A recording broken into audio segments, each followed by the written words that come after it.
Good afternoon. Thank you for the invitation, Manny. We've got a few minutes before the break, so I'll make this brief. So in my career as a CISO, I had two at a financial services company, and then I had two with vendors. So Noname Security, I was there for 3 years. That's an Israeli company that was acquired last year. But during that process, I made a transition slowly now to becoming an investor. And so what I'd like to share today is 7 things that I've learned now in that transition that I wish I knew as a CISO. Really my learning curve. So the first thing I wanted to share in terms of like the lessons that I've learned is go back to following the money. So where does venture capital money come from? It comes from limited partners, and limited partners are the investors. I always maybe thought that venture capital was a sexy field, and maybe the investors were hedge fund billionaires, yada yada. Actually, the truth is that most VC investors are nonprofits and institutions. It's things like labor unions and university endowments and insurance companies. Very boring, very responsible money. In fact, if you go to a website for Sequoia, you'll see that Sequoia advertises 80% of its venture capital comes from nonprofits. I didn't think that was true. 100% of CRV, Charles River Ventures, 100% of investment comes from nonprofit organizations.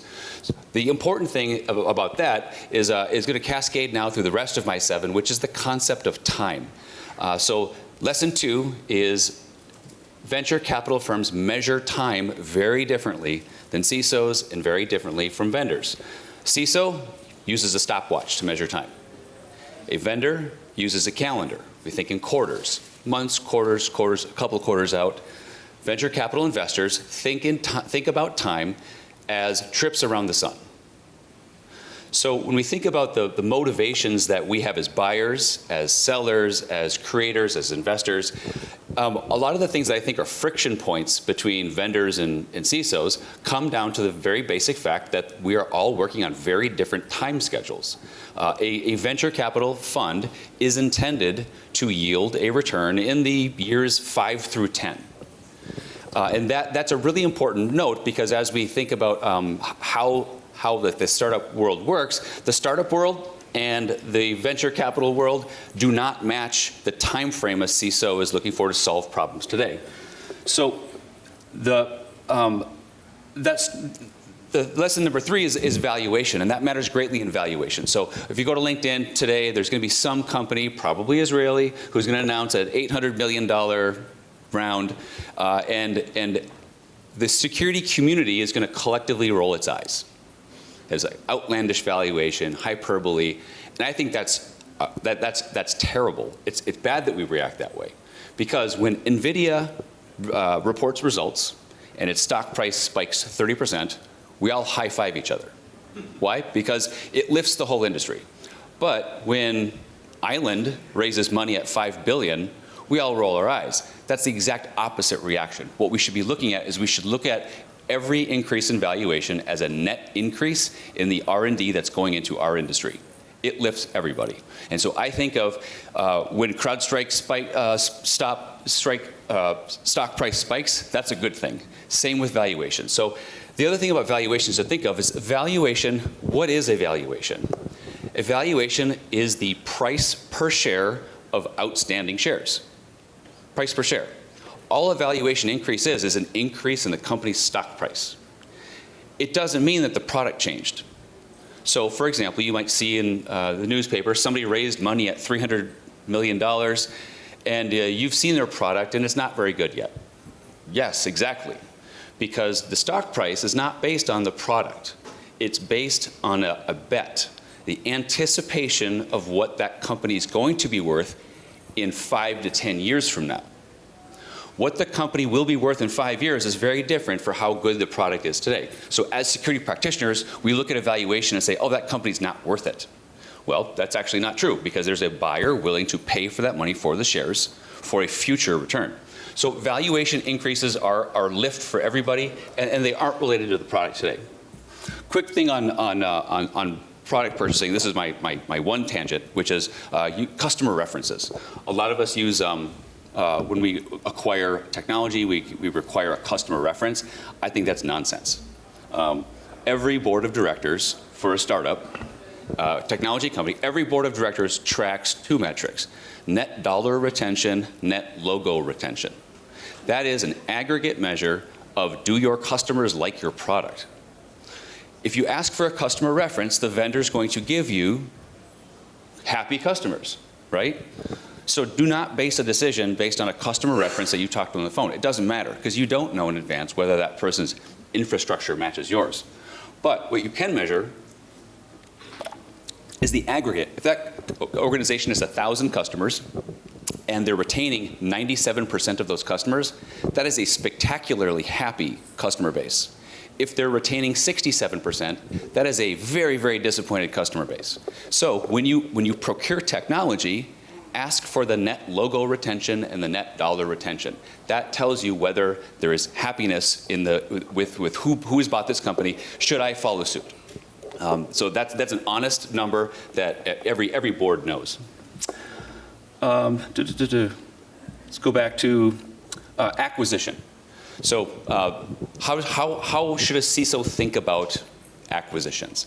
I'm certainly working for a hyper-growth startup myself. That conversation happened very frequently with buyers, thinking about like, okay, well, when are you going to get acquired? It's kind of a fun parlor game to think about, like when Palo Alto is going to buy up somebody. But what I would suggest is that is not foreseeable in the future, and kind of don't worry about it. And here's the perfect example. If we were standing here 2 years ago today, and we all had to make a bet at which company would be acquired and which company would go IPO, Wiz, Cyera. We would have all said Wiz was going IPO, Cyera is getting acquired. That every single person in this room would have made that assessment, and we would have all been wrong. Because an acquisition is literally just one thing. One set of shareholders selling the shares of the company to another set of shareholders. That is literally what it is.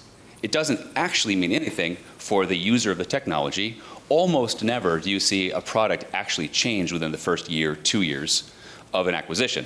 Now, it is true that the acquirer oftentimes will not put in the R&D to make that product better or improve it. So you could start shopping at that point, but you probably have 2 years until anything changes about that company. So in the process of evaluating vendors, I think that there's a lot of CISOs who look at a company and say, I think you're going to get acquired. There's absolutely no way to predict that. That's a board's decision on who to sell the shares to. It is not related to the product. It's not related to the category. It's a very different set of circumstances. So I think of that as a non-factor. We like to talk about it a lot. I think about it a lot, but it's speculation that doesn't really get us anywhere. Number 6 is investing for a venture capital investment up through about C round. The vast majority of the decision criteria of investment is based on the team. It's about the founders. It's about the quality and the strength of the team. It is not about great product. Most products are not that great until they've been around for a couple years because they need to be road tested. So that's why when we think about, like, why does this company raising $100 million at A round and their product's kind of crappy? Like, yeah, that's true. But that's probably a team that the investors have a great deal of confidence in. So investors are investing in the team, not the product. Especially think about that with A round. Right now there are all these outlandish A rounds happening.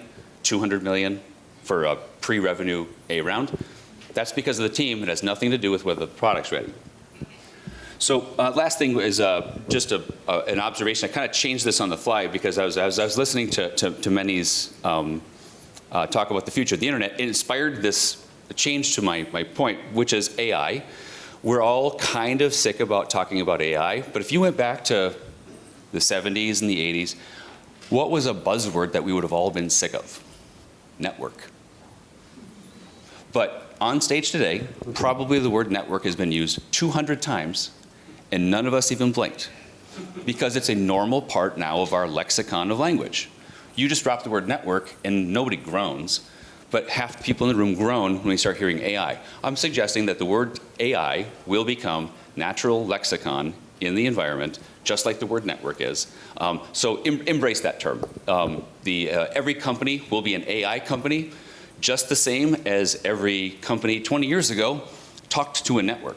The same concept applies. So in terms of investing, everything that we invest for, especially if you think about the time frame, if an investor is looking for a return in the time frame of 5 to 10 years, even though we may not agree exactly today on whether it's Perplexity or Claude or which Grok model is better than Sonnet, great. But I think most of us would agree that 10 years from now, AI will have won. The AI companies, or the companies who've mastered AI, or the companies who build the winners of AI, will be substantially worthwhile investments. And so as an investor, I'm looking at that 5 to 10 year bet on AI, even though I know right now enterprises are not doing a great job of capitalizing on it, but we all think that we're going to get there. So those are my 7 lessons, thoughts about venture, that being a CISO, there's things that I obsessed over or I thought about, or my opinions about vendors and such. Had I been thinking, particularly the one takeaways, if I had been thinking about the time component, the time component is really important for how venture capital works. It is a glacial pace. And because of its glacial pace, choices are made for investments that seem to, in the moment, be contrary to the quality of the product or the thing that's happening right now. And that's just an insight that I'd suggest thinking about as you think about procuring technologies. So, Manny, thank you for having me.